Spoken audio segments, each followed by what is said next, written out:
Chers téléspectateurs, chères téléspectatrices, je vous souhaite la bienvenue à notre entretien où il s'agit des rencontres de prière des paysans. Ça fait 10 ans que nous avons nos conférences des paysans, le mouvement des paysans, et les rencontres de prière des paysans sont un domaine important qui en sont issus, et nous aimerions aujourd'hui en parler et avoir quelques échanges sur le sujet. Je m'appelle Aloïs Burger. Je suis dans la conférence des paysans et l'évolution depuis le début et je soutiens autant que possible. J'aimerais souhaiter la bienvenue à nos invités du canton de Schaffhouse, du même groupe de prière. À ma gauche, Hans Ueli et Denise Graf d'Oberhallau. Bienvenue. Ils sont initiateurs. Et Simon et Ursula Stamm de Schleitheim de la région de Schaffhouse. Merci d'être parmi nous et de nous soutenir. Je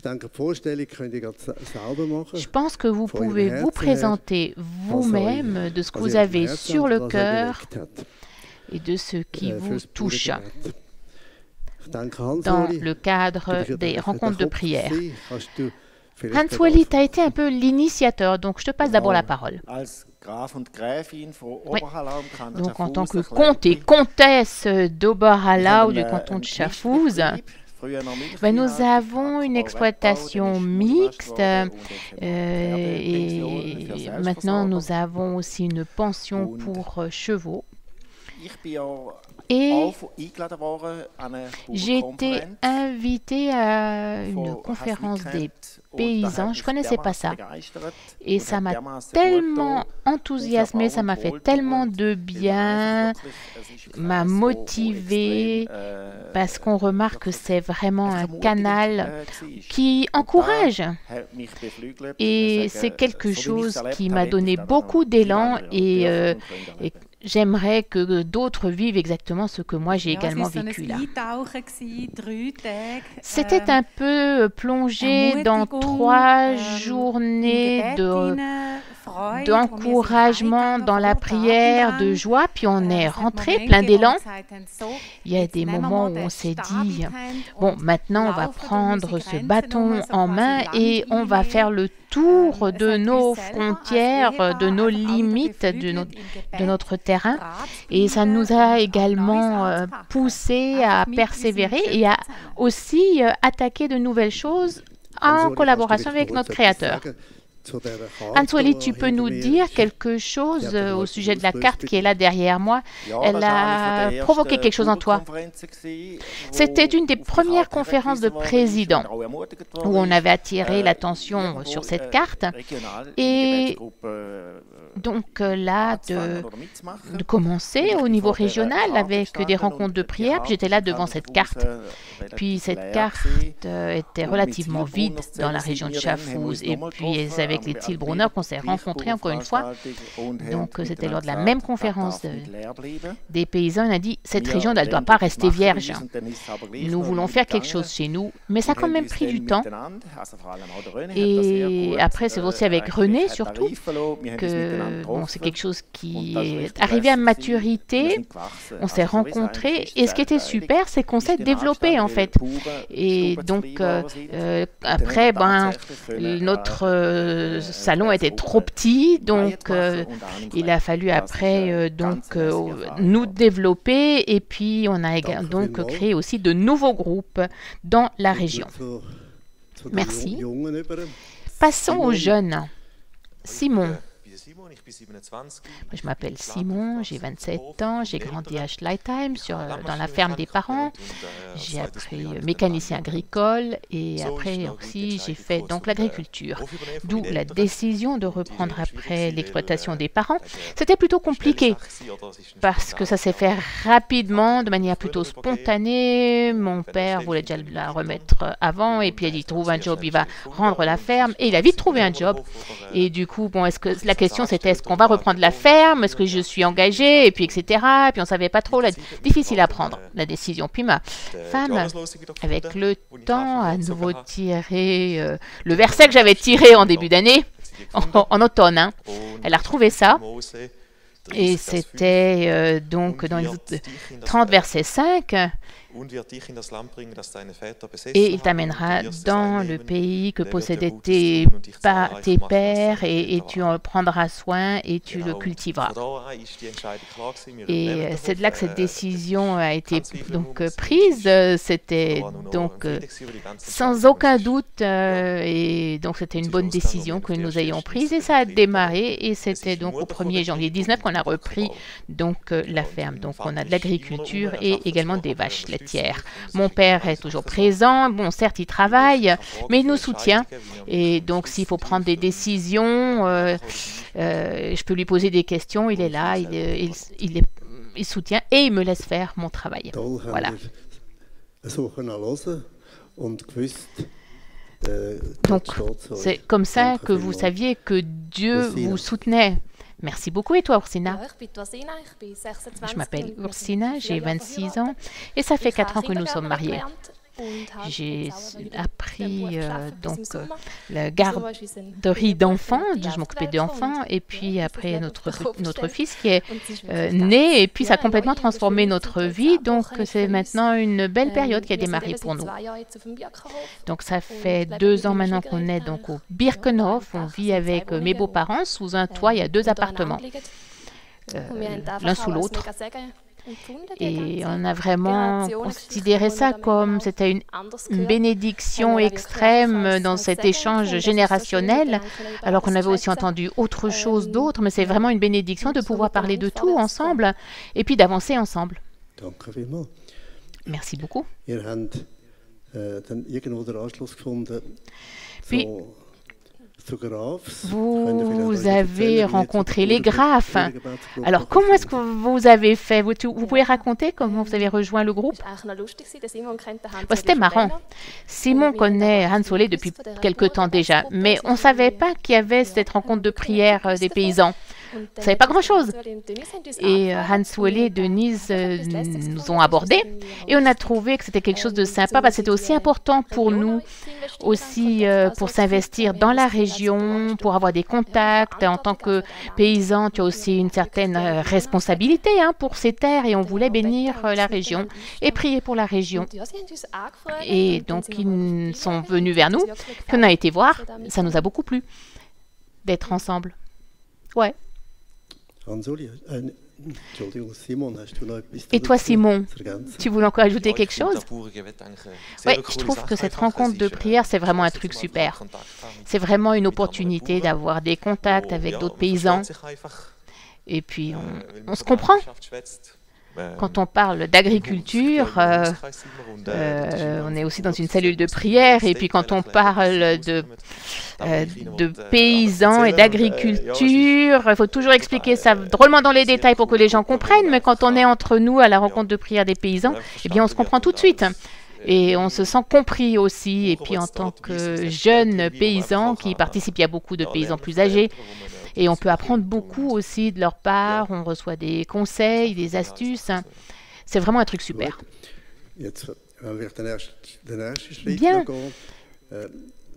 On veut passer à une prochaine question pour mieux présenter un peu cette rencontre de prière par rapport à vos expériences dans le quotidien, avec Dieu, dans la prière, dans la rencontre de prière des paysans. Et donc, toi, Hans Ole, tu as beaucoup à faire. Tu es président de la commune, tu es conseiller cantonal, tu as différentes fonctions, puis tu y ajoutes encore la rencontre de prière. Comment est-ce que tu fais pour tout mettre sous un seul toit et comment tu le vis? On sait qu'on ne peut pas le faire par nous-mêmes. Ça, on le sait. Mais souvent, on n'en a pas conscience. C'est un petit peu semences, récolte, été, hiver, gel, pluie. C'est pas nous qui pouvons le faire. C'est quelque chose dont on a besoin. C'est quelque chose qui nous est donné. Être proche de la création et du Créateur. Je crois que c'est ça la clé. de tout. C'est particulièrement important. Et cette rencontre de prière des paysans, ça nous permet aussi de nous encourager, d'apprendre aussi ensemble à se concentrer sur l'essentiel, sur ce qui est fondamental, notre Dieu créateur qui nous a tout mis à disposition. Juste pour nouveau se focaliser là-dessus et puis réaliser, c'est pas nous qui le contrôlons, mais il nous le donne, il nous l'offre. Comment on le vit avec toute l'abondance, ce qu'on voit dans la nature aussi. Et ça, je crois que c'est quelque chose d'important dans cette rencontre que l'on a. C'est quelque chose dont on prend de plus en plus conscience. On a toutes ces possibilités avec les réunions techniques spécialisées, les formations continues, mais il nous manque cette base hyper élémentaire qu'on a dans cette rencontre où on vraiment regarde ce niveau fondamental et on remercie le Créateur pour ça. Et ça nous donne aussi de la force pour relever les défis que l'on a à relever dans notre situation. Petite question là, intermédiaire. Parfois, on a aussi des sujets personnels qui concernent la ferme. Comment est-ce que vous avez fait donc, pour que ces choses puissent être intégrées? Il y a beaucoup plus de force quand on peut prier ensemble. Comment vous avez fait pour intégrer ça dans le groupe? C'est quelque chose qu'on planifie de manière tout à fait consciente. C'est quelque chose d'important. C'est une partie importante et souvent, ce sont vraiment des choses où c'est quelque chose qui touche les aspects les plus profonds. Et c'est quelque chose qu'on se partage et puis on l'apporte à Dieu et puis après on voit aussi les conséquences visibles vers l'extérieur. Toi, Denise, quelles sont tes expériences dans le cadre de la prière avec Dieu, rencontre de prière des paysans? Justement parce qu'on a beaucoup à faire tous les deux, c'est qu'on sait qu'on ne peut pas le faire sans Dieu et que ça ne va pas sans la prière. Et tout commence par la prière, en fait. Un nouveau projet commence par la prière, un fardeau que l'on peut déposer, et ça nous donne le calme. C'est vraiment, tout passe par la prière. C'est pas forcément une prière de paysan, c'est tout simplement une prière qu'on adresse à Jésus. Ton projet à Dan, là, il a vu le jour dans la rencontre de prière des paysans? Pas vraiment, mais ça a certainement été soutenu. En fait, l'âne, ça a toujours été mon animal préféré. Et bon, un petit peu comme ce qu'on a sur le cœur, un jour, arrive le moment où, voilà, c'est là. J'ai reçu 2 ânes, enfin, je dirais que Dieu me les a donnés pour que je m'en occupe et tout ce qu'on me met à mes pieds, en fait, c'est un peu comme les talents. Il faut travailler avec, il faut l'utiliser. Et donc, j'ai développé un projet.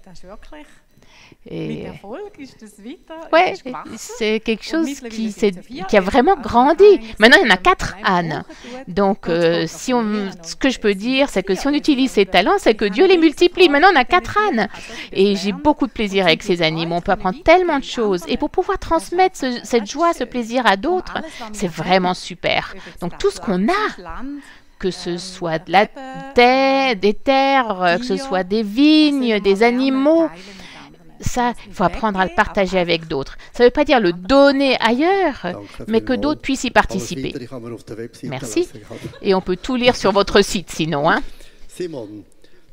Simon, quelles sont tes expériences au travers de la prière avec Dieu et lors de ces rencontres de prière dont tu aimerais nous faire part? Cette année est un peu spéciale. C'est donc la première année qu'on participe à ces rencontres. Et d'abord, on s'est rencontrés pour faire une promenade de prière. Et là, je n'étais pas très motivée. parce qu'on avait beaucoup de veaux qu'on a perdus, non nés.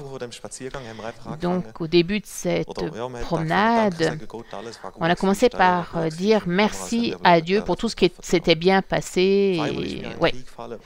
Puis voilà que j'ai pensé à tout ce qui s'est passé bien chez nous et toutes les bénédictions qu'on avait. Et puis donc et après il y avait aussi, on a eu des problèmes, il a fallu les remplacer. Et puis donc il est venu, un ami est venu me soutenir parce que on a eu quelque chose qui s'est effondré. Et cet ami, il est venu parce que chez lui, la station de ski avait fermé. Et puis avec un ami, on a pu investir dans de la mécanique aussi pour couper les coûts en deux, donc pour partager les machines. Ça motive beaucoup. Donc, ouais, c'est là qu'on voit que Dieu l'utilise aussi.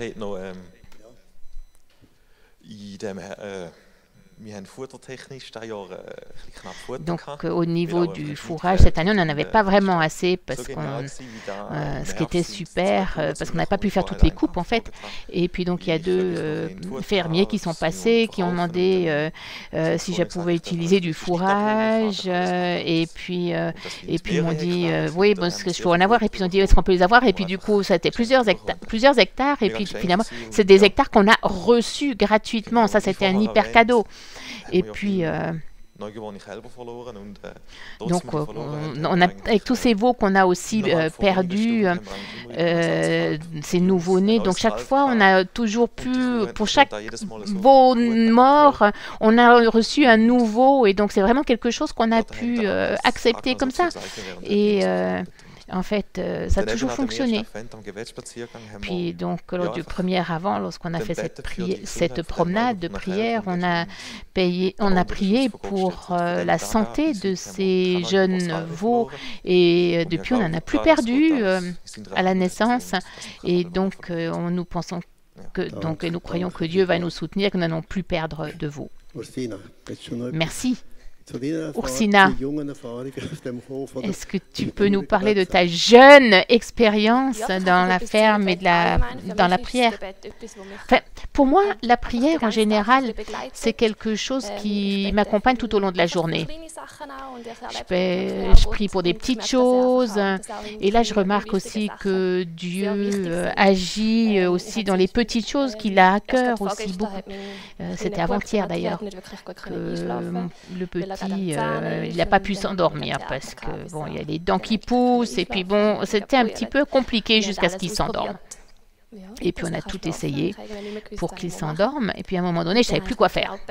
Et là, j'ai prié et puis alors après, je me suis dit donc oui, ça sucette quoi. Je l'avais plus.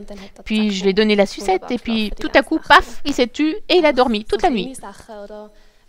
Juste des petits trucs, ou bien juste avant la naissance aussi, Simon voulait encore faire plein de trucs pour qu'il ait le temps après pour nous. Et on a prié que Dieu ait un plan et que finalement son plan fonctionne aussi. Et donc là, on a vraiment ressenti sa bénédiction. Mathia est arrivé avec du retard. Et puis le matin, à 11h, Mathias avait tout terminé. Et puis voilà que le bébé est né. Juste après, 4 heures plus tard. Ce qui nous intéresse, c'est ce qu'on aimerait aussi transmettre. Donc, à ces gens qui ont du mal, peut-être, donc les encourager à la prière ou à la rencontre de prière.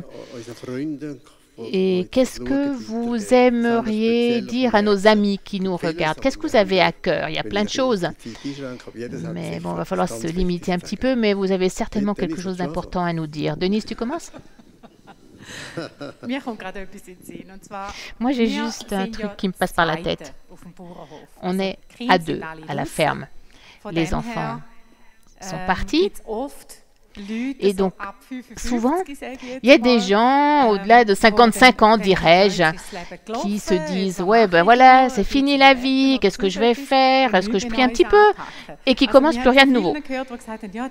Il y en a beaucoup qui nous ont dit « Non, non, je ne vais pas commencer quelque chose de nouveau. » Et moi, ce que j'aimerais dire, c'est que c'est encourager ces gens, donc après 55 ans, de vraiment d'oser faire quelque chose de nouveau, de faire un projet que vous vouliez faire depuis longtemps, qu'on le fasse avec l'aide de Dieu et que on peut, parce qu'il y a encore beaucoup de choses qu'on peut faire encore comme ça et qu'on n'est pas sur une voie de garage. Quand je réfléchis à tout ce qu'on a fait en 19, on a fait un nouveau vin avec des étiquettes, après il y a eu l'histoire avec les ânes. Il y a tellement de nouveaux trucs qui sont venus, toute l'énergie rurale aussi. Puis ma fille aînée est venue vers moi et m'a dit « Je suis vachement fière de vous, qu'à votre âge, vous ayez fait quelque chose de nouveau. » Et ça peut motiver les jeunes aussi, à pas renoncer et puis de se dire « Maintenant, on ne fait plus que garder les petits-enfants. » Et quelque chose de nouveau, ça peut aussi être la prière, les rencontres de prière de paysans. C'est un projet. Il y a plein d'autres trucs. Hans-Wally. Moi, je constate que beaucoup de paysans sont solitaires. Et ça, ils travaillent seuls, 365 jours par an, ils sont responsables de leur ferme. Et là, on peut aussi vraiment avoir cette solitude où on se retrouve vraiment seul, complètement isolé. Et ces rencontres de prière, c'est aussi des endroits où on peut apporter des trucs. C'est aussi un peu ce souhait ou des gens qui cherchent des contacts, que dans la rencontre de prière, ces gens puissent avoir des contacts et vivent pratiquement le soutien, l'aide.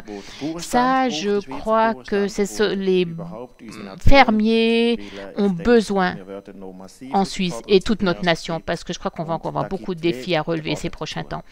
Et ça nous donne un petit peu comme déjà le sol. Et vous les jeunes, qu'est-ce que vous aimeriez dire à vos amis jeunes en matière de prière et de rencontre de prière? Qui commence? Pour nous, ce qui est important, c'est d'avoir aussi le courage d'essayer de faire quelque chose de nouveau, de sortir des sentiers battus. J'aime pas non plus aller à des endroits où je connais pas vraiment les gens. Il faut toujours que j'arrive à me surmonter moi-même, et pourtant ça vaut la peine. Vraiment, d'oser faire et de regarder quels sont les groupes qu'il y a autour, quels sont les paysans aussi qui peuvent prier avec nous. C'est important aussi pour la région et pour prendre nos responsabilités dans nos régions, là où nous on est en tant que chrétiens, qu'on puisse vivre ces miracles et que Dieu également puisse agir dans nos relations. Et parfois, il faut juste oser faire et peut-être commencer à trouver un groupe. Je crois qu'il y a beaucoup de potentiel là-dedans. Merci. Norsina. Et toi, Simon? Pour moi, ce qui est important, c'est qu'on se rappelle toujours qu'on peut aller à Dieu avec tout. Que ce soit petit, que ce soit insignifiant, on peut tout lui raconter, on peut tout prier. Et là, j'ai aussi un petit exemple. J'avais donc un nouveau-né, et puis donc il a fallu que je lui donne le biberon au début. Et puis, ouais, bon, d'accord, c'est bon tout ça. Maintenant, après, j'ai essayé qu'il fasse en sorte qu'il aille sucer auprès de la mère, que la mère puisse l'allaiter. Puis après, je me dis après, il prend plus le biberon, boit plus. Puis après, j'ai de nouveau placé toujours auprès de la vache. Et puis non, voulait pas. Donc, au bout de 2-3 jours, je me suis dit, bon, je vais prier. Je veux simplement que mon veau puisse de nouveau boire. Et puis le matin, j'allume la lumière. Et puis voilà que le veau était auprès de sa maman. Dieu est grand même dans les petites choses. Merci beaucoup. Merci d'avoir participé, nous avoir fait prendre part à votre cœur. Et donc, ce que nous voulons, c'est que ces cœurs que vous avez entendus ici incitent d'autres à réfléchir, à être motivés, à donner à la prière une nouvelle priorité dans la vie quotidienne. Si vous avez des questions, il y a toujours des collègues qui vous aident. Donc en plus des Schaffhausois, il y en a beaucoup d'autres qui peuvent vous aider. Et nous avons aussi un site avec conférencedespaysans.ch. Là, on peut trouver tout ce qui est important pour ne pas rester seul. Merci à tous d'avoir suivi cette émission. Merci beaucoup.